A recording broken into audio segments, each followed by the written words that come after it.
The US President and Vice President Joe Biden and Kamala Harris met with chief executives who were at the vanguard of the industry's quick advancements.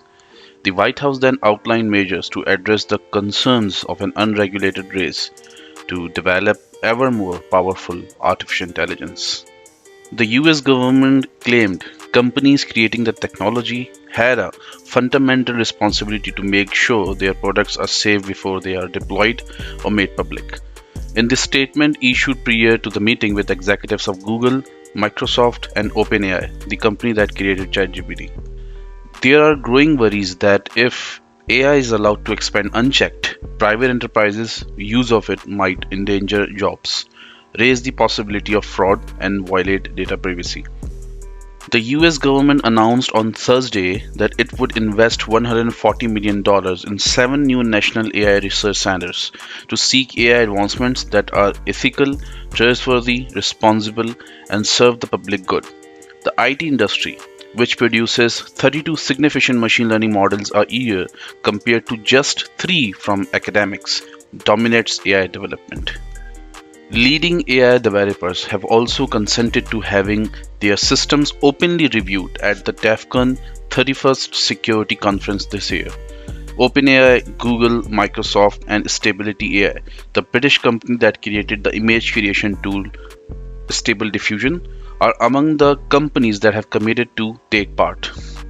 The White House stated that this independent exercise will provide crucial information to researchers and the public about the impacts of these models. The hazards that AI poses to people, society, and national security were discussed by Biden, who has used ChatGPT and experimented with it, according to the White House.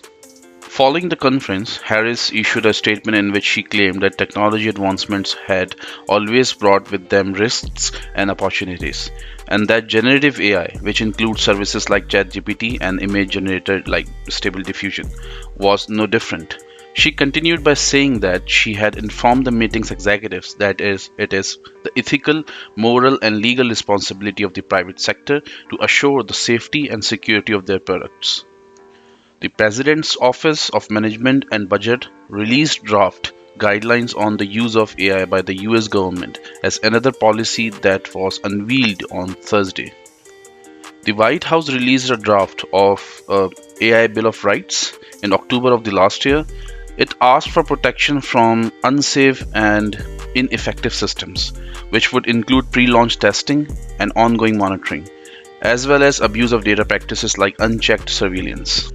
The announcement from the White House was lauded as a useful step by Robert Weissman, president of the consumer rights nonprofit Public Citizen, but he insisted that more assertive action is required. According to Weissman, this should entail a halt on the introduction of new generative AI technologies. Big IT companies need to be saved from themselves at this time.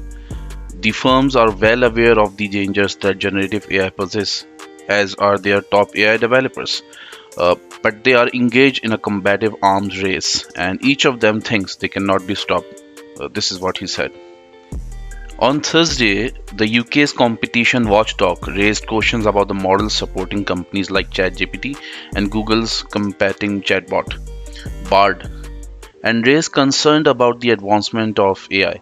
Dr. Geoffrey Hinton, a British computer scientist, also known as the father of deep learning, hailed as a pioneer of artificial intelligence, left Google this week to publicly discuss the risks posed by AI. Thank you. To know more about the latest and emerging technologies, subscribe to this channel.